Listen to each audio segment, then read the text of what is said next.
साथ में हुआ था, जिस श्रृंगी ऋषि के मस्तक पे एक सींग था, जो भगवान श्री राम के सगे बहनोई थे। श्री राम के श्रृंगी ऋषि सगे बहनोई थे। 60,000 साल की उम्र हो गई भक्तों महाराज दशरथ की, अभी तक कोई भी संतान घर में नहीं पैदा हुई है। 3 पत्नियां हैं घर में। गोस्वामी तुलसीदास जी ने रामायण में चौपाई में वर्णन किया है। देखिए रामायण में हर चौपाई पर शंका है, और एक चौपाई के एक नहीं बल्कि 2 3 अर्थ हैं। जरा समझें सभी हमारे बुजुर्ग लोग, रामायण की बड़ी ही पावन पवित्र कथा है, ध्यान से सुनिए। तुलसीदास जी ने रामायण में लिखा है,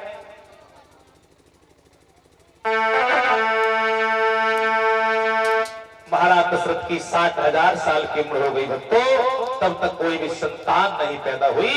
एक दिन महाराज दशरथ ने विचार किया कि एक बार भूपति मन माही,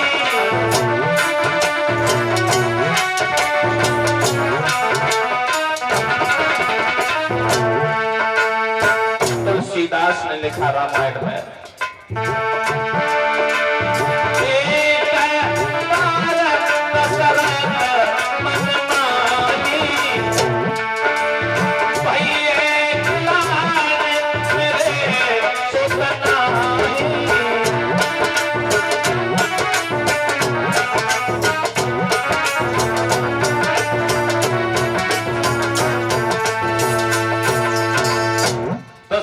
विचार किया। चौपाई का अर्थ क्या कह रहा है परीक्षित महाराज? एक बार भूपति मन माही, और भई है गिलाने मेरे सुतनाही। एक बार किसे कहते हैं? बार कहते हैं दिन को। सोमवार, मंगलवार, बृहस्पतिवार, रविवार। महाराज दशरथ के दिल में एक बार चिंता हुई कि मेरे घर में कोई संतान नहीं है। शंका की बात तो ये है, 60,000 साल की उम्र हो गई दशरथ की। 60,000 साल में एक ही बार शंका हुई कि हमारे संतान नहीं है। 2-4 बार हो जाती, 10-5 बार हो जाती, लेकिन हुई तो हुई कब शंका हमारे संतान नहीं है। तो कभी विद्वान एक कल्पना कर रहे हैं, चिंता उस दिन हुई महाराज दशरथ के दिल में कि मेरे घर में कोई संतान नहीं है। एक बार महाराज दशरथ सिंहासन पर बैठे हुए हैं, हाथ में दर्पण उठा लिया, एक शीशा, अपना चेहरा देखने लगे।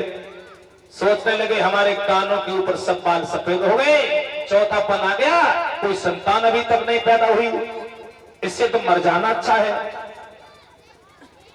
और महाराज दशरथ एक बार भक्तों घोड़े पर सवार होकर के शिकार खेलने के लिए निकल गए। पहलों के राजाओं को शिकार खेलने का बहुत ज्यादा शौक हुआ करता था। उनका स्वभाव ये बन जाता था महीने में 2-4 बार शिकार करने का। महाराज दशरथ घोड़े पर सवार होकर के शिकार करने निकल गए जंगल में। एक हिरण का पीछा करते गए महाराज दशरथ। हिरण का पीछा करते करते बहुत दूर निकल गए। काफी दूर भागते भागते पहुंच गए। हिरण भागते भागते थक गया। हिरण थक गया, वहीं पीछे मुड़ के खड़ा हो गया और मानव की भाषा में हिरण कहने लगा, मनुष्य की भाषा में हिरण कहने लगा, अरे अयोध्या नरेश दशरथ, आप हमारे पीछे क्यों भाग रहे हो? तुम्हारे जैसे राजाओं के हाथों से हमारी मौत नहीं हो सकती। क्यों? हमें वरदान मिला है, तुम्हारे जैसे निर्वंशी राजा हमारा वध नहीं कर सकते। और मानव की भाषा में हिरण कहने लगा अयोध्या नरेश दशरथ से। मानव की भाषा में वो हिरण कहने लगा महाराज दशरथ से, कहने लगा दशरथ के जिन राजा के अरे सुत नहीं होई, उनसे मिले मरण न होई।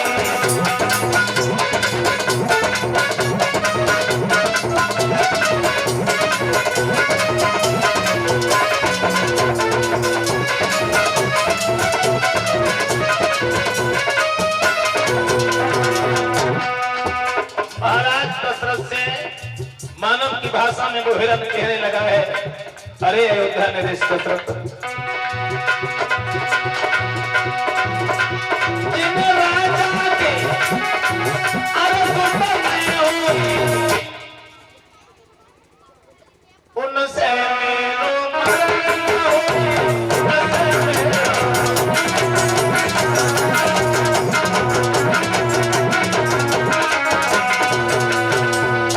मानव की भाषा में हिरण कहने लगा, अयोध्या नरेश दशरथ, अरे तुम्हारे जैसे राजा के हाथों से हमारी मौत कभी नहीं होगी। कोई तुम निर्वंशी राजा हो, वो हमें वरदान मिला है, जो संतानहीन राजा होगा वो हमारा पद कभी नहीं कर पाएगा, क्यों हमें भगा रहे हो। उस दिन महाराज दशरथ के मन में चिंता हुई कि इंसानों की तो बात दूर रही, इंसानों की बात छोड़ो, जानवर भी हमारा अपमान करने लगे, जानवर भी हमारा अपमान कर रहे हैं। उस दिन महाराज दशरथ को चिंता हुई कि हमारे कोई संतान नहीं है। भक्तजनों, एक बार तीनों रानियां बैठी हुई हैं और ये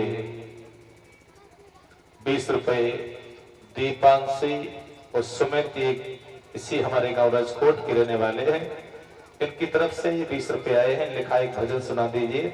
आइए सभी माता बहन भाई बंधु भगवान के नाम का कीर्तन बड़े प्यार से बोलेंगे। उसके बाद में आगे भगवान की बड़ी ही पावन पवित्र कथा है, भगवान श्री राम का विवाह से लेकर के और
बहनों माताओं, आए हुए हमारे आचार्य संत भगवानों,